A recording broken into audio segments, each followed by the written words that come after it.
Hi friends, happy morning. அக்கா ஊர்லேருந்து வந்துட்டு இருந்தாங்க. அவங்க வர்றதுக்கு முன்னாடி போயிட்டு மீன்லாம் வாங்கிட்டு வந்துடலான்னு சொல்லிட்டு, நைட்டு வந்து வாங்கிட்டு வந்து க்ளீன் பண்ணி வச்சுருக்கேன். மீன் வந்து கொஞ்சம் அதிகமாகவே வாங்கியிருக்கேன். ஊர்லேருந்து கிளம்பும்போதே வந்து மீன் வாங்கிடலாம் அப்படின்னு சொல்லிட்டாங்க. ஏன்னா வந்து காலையில் எழுந்திரிச்சு சமைக்கிறது கொஞ்சம் கஷ்டமாக இருக்கும். சிக்கன் இல்லைனா மட்டன் எடுத்தால் கொஞ்சம் வேலை அதிகமாக இருக்குன்றதுனால, மீன் வாங்கிட்டு வந்து குழம்பு வச்சுட்டு, அடுத்த நாள் வந்து மீன்லாம் வந்து ஃப்ரை பண்ணிவிட்டு சாப்பிட்டு கிளம்பலான்ற மாதிரி பிளான் பண்ணியிருந்தோம். அவங்க வந்துட்டே இருக்காங்க. கோயம்பேடு வந்துட்டேன்னு சொல்லிட்டாங்க. கொஞ்சம் பதட்டத்தில என்ன பண்ணேன் வந்து சின்ன வெங்காயம் வந்து கட் பண்ணி வச்சு குழம்பு வச்சுக்கலாம்னு சொல்லிட்டு கொஞ்சம் டிஃப்ரெண்ட்டாக இருக்கும். மீன் குழம்புக்குலாம் சின்ன வெங்காயம் போட்டா நல்லாயிருக்குன்றதுனால கொஞ்சம் எக்ஸ்ட்ராவே போட்டுட்டேன். எல்லாமே ஒரு 1/4 கிலோ சின்ன வெங்காயம் வந்து கட் பண்ணி வச்சுருந்தேன். அது கட் பண்ணுறதுக்கு எல்லாமே வந்து க்ளீன் பண்ணி வச்சுருந்தேன் பார்த்தீங்களா, அத அப்படியே கொட்டிட்டேன். அதனால என்ன ஆயிடுச்சுன்னா, கொஞ்சம் வெங்காயம் வந்து முழுசா ஆயிடுச்சு. கொஞ்சம் இனிப்பா ஆயிடுச்சு. மீன் குழம்பு வந்து எதிர்பார்த்த அளவுக்கு இல்ல. ஆனா கொஞ்சம் சாப்பிடுற மாரி இருந்தது.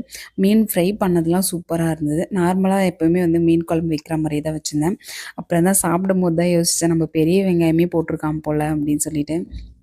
என் தப்பு தான், கொஞ்சம் அதிகமாக போட்டுட்டேன். எண்ணெய், கடுகு, வெந்தயம், கருவேப்பிலை, அதுக்கப்புறம் வந்து பூண்டு இடித்து வச்சிருந்தேன். சின்ன வெங்காயம், தக்காளி எல்லாத்தையும் போட்டு நல்லா வதக்கிட்டு, அதுக்கப்புறம் புளி கரைச்சலோடு சேர்த்து குழம்பு மிளகாத்தூள் வந்து மிக்ஸ் பண்ணிவிட்டு அதை அப்படியே ஊற்றியாச்சு. நான் வந்து நார்மலா வந்து குழம்பு மிளகாத்தூள் வந்து மஞ்சள் பொடி போட்டு அரைக்க மாட்டேன். தனியாக வந்து மஞ்சள் பொடி போட்டுட்டு எல்லாத்தையும் மிக்ஸ் பண்ணிவிட்டு குழம்பு நல்லா கொதிக்கிட்டோன்னிட்டு, அப்புறம் வந்து க்ளீன் பண்ணி வச்ச வந்து நெத்திலி மீன் வந்து போட்டுட்டேன். கொஞ்சம் தண்ணியாக தான் இருந்தது. அடுத்த நாள் காலையில் வந்து சாப்பிடும்போது பார்த்துக்கலாம் அப்படின்னு சொல்லிட்டு அப்படியே போட்டாச்சு. கொஞ்சம் வந்து சமைக்கிறது சாப்பிட்டுட்டே இருந்தாங்க. தோசை ஊற்றியிருந்தேன். கொஞ்சம் வந்து மீன் போடுறதுக்கு முன்னாடி குழம்பு வந்து எடுத்து குடுத்துட்டேன். அவங்களுமே சாப்பிட்டு முடிச்சுட்டு அடுத்த நாள் சாப்பிட்றதுக்கு நல்லா இருந்தது மீன் குழம்பு.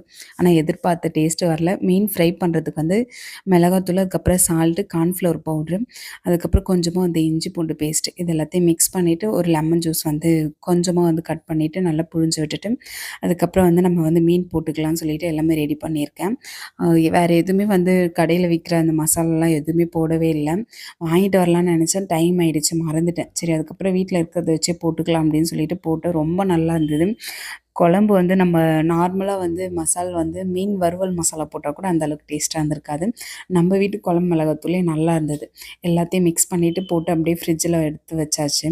அதுக்கப்புறம் வந்து அதே மாதிரி மிக்ஸ் வந்து ரெடி பண்ணிட்டு இறால் வந்து எடுத்து வச்சுருக்கேன். ஃபுல்லா ஒரு 1 கேஜி இருந்தது. அதில வந்து இஞ்சி பூண்டு பேஸ்ட்டெல்லாம் போடல. நார்மலா வந்து குழம்பு மிளகாத்தூள், உப்பு மட்டும் தான் போட்டிருந்தேன். இஞ்சி பூண்டு பேஸ்ட் போட்டா வந்து டேஸ்ட்டு பிடிக்கல. இந்த மாதிரி ஃப்ரை பண்ணும்போது நல்லாயிருக்கு. இது வந்து நம்ம பிரியாணி பண்ணுறதுக்கும், அதுக்கப்புறம் குழம்பு வந்து ஃப்ரை பண்ணுறதா, என்ன பண்ணுறதுன்னு தெரியல. அது அப்படியே வந்து எல்லாமே ஒரு 1 கேஜிக்கு அப்படியே இருந்தது. கொஞ்சம் தான் வந்தது இந்த பாக்ஸ். கொஞ்சம் ஃபுல்லா வந்தது. அவ்வளோதான். எல்லாத்தையும் எடுத்து ஃப்ரிட்ஜில வச்சாச்சு. மீன் வந்து எப்போ வாங்கினாலும் வீடு முழுக்க வந்து ரொம்ப ஸ்மெல் வரும். அதனால வந்து எல்லாமே வந்து பாத்திரம்லாம் கழுவி க்ளீன் பண்ணிவிட்டு, எல்லாம் எடுத்துகிட்டு போயிட்டு டஸ்ட்பின்ல போட்டுட்டு, அதுக்கப்புறம் தான் போயிட்டு தூங்குனேன். அடுத்த நாள் வந்து எப்போதும் போல் கொஞ்சம் சீக்கிரமா எந்திரிச்சாச்சு. கொஞ்சம் லேட் ஆயிடுச்சுனா கூட அதுக்கப்புறம் வெளியில போகிறதெல்லாம் கொஞ்சம் டைம் ஆயிடும்ன்றதுனால 4 மணிக்கு எந்திரிச்சுட்டு, கோலம்லாம் போட்டு, காஃபி போட்டு குடிச்சிட்டு, அதுக்கப்புறம் நானும் அக்காவும் வந்து கோவிலுக்கு போயிட்டு வரலாம். டைம் இருக்கு. நமக்கு அந்த அளவுக்கு வேலை இல்ல.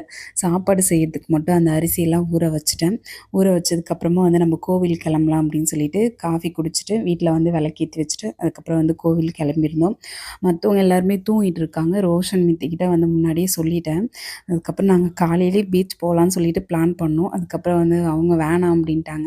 பீச் வந்து காலையில் வேணாம், அதுக்கப்புறமா போகலாம் அப்படின்னாங்க. நான் சொன்னேன், காலையில் போகும்போது நல்லாயிருக்கும். எப்போயுமே வந்து நைட் டைமில் தான் போயிருக்கோம். இல்லைனா ஈவினிங் டைமில் போகும். நம்ம வந்து காலையில் போய் பார்க்கலாம், நல்லாயிருக்கும்னு நினச்சேன். ஆனா வந்து வீட்ல வேணான்ட்டாங்க. அதனால அது அப்படியே ஸ்கிப் ஆயிடுச்சு. தள்ளி போயிடுச்சு. டைம் ஆயிடுச்சு. பீச்சுமே போல. காலையில வந்து சிவன் கோயில் போயிட்டு வந்துடலாம் அப்படின்ட்டு போயிட்டு வந்தேன். இதுதான் ஃபர்ஸ்ட் டைம் வந்து நான் அக்காவ சிவன் கோயில் கூட்டு போறேன்னு நெனைக்கிறேன். வேற ஒரு கோவிலுக்கு வந்து எங்க வீட்டு கிட்டத்திலேயே வந்து அதுவுமே சிவன் கோவில் தான். அங்க போயிருக்கோம். ஆனா இங்க வந்து போனதில்லன்னு நெனைக்கிறேன். கொஞ்சம் வந்து சீக்கிரமாவே வந்துட்டோம். மணி ஒரு 6:15க்கெல்லாம் வந்து கோவில்கிட்ட போயிட்டோம். அப்பதான் வந்து பூஜை பண்ணிட்டு இருந்தாங்க. கொஞ்சம் டைம் ஆயிடும் போல அப்படின்னு சொல்லிட்டு, அதுக்கப்புறம் நாங்க வந்து ஒரு ஒரு 10 நிமிஷம், ஒரு 15 நிமிஷம் வந்து சிவன்கிட்டயே உட்காந்துட்டு இருந்தோம். டைம் ஆயிடுச்சு. அதுக்கப்புறம் அப்படியே கோவில் வந்து சுத்தி வந்துட்டு மத்த சாமிலாம் கும்பிட்டுட்டு வந்துட்டோம். வீட்ல வந்து அதுக்கப்புறம் வேலைலாம் பார்க்கணும். சமைக்கவே இல்ல. வந்து தான் வந்து பிரியாணி செஞ்சிருந்தேன். ரொம்ப சூப்பரா இருந்தது. கொஞ்சம் பயமா இருந்தது. இந்த மீன் குழம்பு சொதப்பிடுச்சோ அப்படின்ற மாரி தோணுச்சு. எனக்கு நைட்டு சாப்பிடும்போது கொஞ்சம் டேஸ்ட் பண்ணும்போதே கொஞ்சம் டவுட்டாக தான் இருந்தது. அதே மாரி சொதப்பிடுச்சு. ஆனா பிரியாணி சூப்பரா இருந்தது. பிரியாணி வந்து எப்பவுமே நம்மள கைவிடாதுன்ற மாரி வந்து நம்ம நெனச்ச மாதிரி சூப்பரா இருந்தது. இப்போ வந்து கொஞ்ச நாளா வந்து தோசை கல்லுல வந்து நம்ம வந்து தம் போட்டுட்ருக்கேன். அது டேஸ்ட் இன்னும் நல்லாயிருக்கு. நம்ம வந்து அடுப்புலலாம் வந்து தம் போடுவோம் பார்த்தீங்களா? நெருப்பு வச்சு போட்டா எந்த அளவுக்கு டேஸ்ட்டா இருக்கும். அந்த அளவுக்கு வந்து தோசை தவா வச்சு அதுக்கு மேல தம் போடும்போது ரொம்ப டேஸ்ட்டு சூப்பரா இருக்கு. சாப்பாடுலாம் செஞ்சு எல்லாருமே ஒண்ணா ஃபேமிலியா உட்காந்து சாப்பிட்டுட்டு 3 வருஷம் கழிச்சு இப்ப தான் அக்காவ வந்து நான் இங்க வந்து ஷாப்பிங் கூட்டு போறேன். பாடி வந்து எப்பவுமே சரவணா ஸ்டோர் தான் போவாங்க. சரி போத்தீஸ் எப்படி இருக்குன்னு சொல்லிட்டு என்கிட்ட சொன்னாங்க. சும்மா ஒரு ரவுண்ட்ஸ் வந்து போயிட்டு அதுவுமே வந்து நான் விளாக் போட்டிருந்தேன். எனக்கு வந்து என்னன்னா வந்து எல்லாருமே அப்படிதான் சொன்னாங்க. "நீ வந்து பாரு உனக்கு புடிச்சதுன்னா" ரேட் வந்து கொஞ்சம் அதிகமா தான் இருந்தது. நம்ம வந்து தேடி பார்க்கும்போது கம்மியா இருக்கும். இவங்களெல்லாம் கூட்டு போ வேணான்னு தான் பிளான் பண்ணேன். ஆனா ரோஷனும் மித்தியும் வந்து நாங்க வரமாட்டோம், வரமாட்டோம்ன்னு சொல்லியிருந்தோங்க. அம்மாலாம் வராங்கல்ல, நாங்களும் வருவோம். நாங்க சும்மா உங்கள டிஸ்டர்பே பண்ண மாட்டோம். நாங்க சும்மாவே உங்க கூட வந்து சுத்திட்டு வரோம் அப்படின்னு சொல்லிட்டாங்க. சரி அதுக்கப்புறம் விட்டுட்டு போனா அழுவாங்க அப்படின்னு சொல்லிட்டு கூட்டே போயிட்டோம். அதுக்கப்புறம் எல்லா இடமும் சுத்தி பார்த்தோம். அவங்களுக்கு ஒண்ணும் வந்து பிடிக்கல. அ ரொம்ப ஹெவியா இருக்கு ரேட்டெல்லாம். அதனால இந்த அளவுக்கு இருக்கிறதெல்லாம் நமக்கு வேணாம். நம்ம வந்து சரவணா ஸ்டோரே போலாம் அப்படின்ற மாரி பார்த்துட்டுருந்தோம். ஒவ்வொரு ஃப்ளோரா வந்து போயிட்டுருந்தோம். அதுக்கப்புறம் ஒரு 3, 4 ஃப்ளோர் என்னமோ போனோம்னு நெனைக்கிறேன். ஒரு 3 ஃப்ளோர் போனோம். அதுக்கப்புறம் செட் ஆகல. நம்ம திரும்ப வந்து டைம் தான் வேஸ்ட் ஆகும். நம்ம வந்து சரவணா ஸ்டோரே போயிடலாம். எல்லா இடமும் சுத்தி பார்க்கறதுக்கே டைம் ஆயிடுது. அதனால நம்மளுக்கு புடிச்ச மாதிரி சரவணா ஸ்டோரே போயிட்டோம். அவங்களுக்கு இங்க வந்து கரெக்ட்டா கம்ஃபர்டபுளா இருக்கும். எல்லா இடமும் எங்கெங்க என்னென்ன இருக்கு அப்படின்ற மாரி எங்களுக்குமே தெரியும். அதனால வந்து கூட்டு போறதுக்குமே ஈஸியா இருக்கும். அவங்களுக்குமே வந்து பழகிடுச்சு. அதனால சரவணா ஸ்டோர் போயிட்டு வந்தோம். அங்க வந்து ஒரு குட்டியா வந்து இந்த கரடி பொம்மை மாரி வச்சிருந்தாங்க. பெருசா தான் இருந்தது. நான் இதுக்குள்ள வந்து ஆள் இருக்காங்க போல அப்படின்னு ரோஷன் கிட்ட சொல்லியிருந்தேன். இல்லம்மா காத்து வச்சு ஃபில் பண்ணி வச்சிருக்காங்க. கொஞ்ச நேரம் வந்து வெயிட் பண்ணோம். ஃபோட்டோ எடுக்கலான்னு சொல்லிட்டு. அதுக்கப்புறம் நெறைய பேர் வெயிட் பண்ணிட்டு இருந்தாங்க. அதுக்கப்புறம் வந்துட்டோம் நாங்க. சரி போயிட்டு சாரீ செக்ஷன் போயிட்டோம். அக்காவுக்கு வந்து சாரீலாம் கொஞ்சம் வந்து எடுத்துட்டு இருந்தாங்க. நல்லா இருந்தது. இங்க வந்து சாரீ ரொம்ப நல்லா இருக்குன்றதே வந்து அக்கா எடுத்ததுக்கப்புறம் தான் எனக்கு தெரியும். அந்த அளவுக்கு நாங்க வந்து இங்க ட்ரெஸ் எடுக்க மாட்டோம். அக்காவுக்கு ரொம்ப பிடிக்கும் இங்க வந்து. அதனால சரி சாரீலாம் எடுத்துட்டு பசங்களுக்கு வந்து ட்ரெஸ்ஸுமே எடுத்துட்டாங்க. அவங்க வந்து பொங்கல் பர்ச்சேசிங் வந்து இங்கேயே முடிச்சாச்சு. நாங்க இன்னும் போல. அவங்க தான் வந்து பொங்கலுக்குலாம் ட்ரெஸ் எடுத்துட்டு அதுக்கப்புறம் வந்து பாத்திரம்லாம் கொஞ்சம் வந்து கிச்சனுக்கு தேவைப்படுற பொருளெல்லாம் வந்து பார்த்துட்டு இருந்தாங்க. அவங்களுக்கு என்னென்ன தேவையோ அது எல்லாமே எடுத்துட்டு இருந்தாங்க. எங்க வீட்ல வந்து எப்பவுமே வந்து அவங்க வந்தாங்கன்னா, என் கூட வந்தாங்கன்னா, நான் அதோட வெலைலாம் பார்க்கவே மாட்டேன். புடிச்சிருந்ததுன்னா எடுத்துருவேன், வாங்கி குடுத்துருவாங்க. ஆனா நான் மட்டும் தனியா வந்தேன்னா, நானும் ரோஷன் தான் வருவோம். தனியாலாம் அந்த அளவுக்கு வரமாட்டோம். அப்படி வரும்போது 2 பேருமே வந்து நாங்க வந்து ஃபர்ஸ்ட்டு அந்த ரேட்டு தான் பார்ப்போம். இது வாங்கலாமா? வாங்க வேணாவா? அப்பா நம்மகிட்ட எவ்வளோ காசு குடுத்துருக்காரு. இது வேணுமா? வேணாவாம்மான்னு கேட்பான். பார்த்துட்டு, பார்த்துட்டு வச்சுட்டு வந்துருவோம். அதே மாதிரி தான் எல்லாமே பார்த்துட்டு அப்படியே வந்து விண்டோ ஷாப்பிங் மாரி நான் பண்ணிட்டு வந்தேன். அவங்களாம் வந்து வீட்டுக்கு வேணுன்றத வந்து எடுத்துட்டு வந்துட்டாங்க. அதுக்கப்புறம் ஃபைனலா போயிட்டு சாப்பிட்டுட்டு வந்தோம்.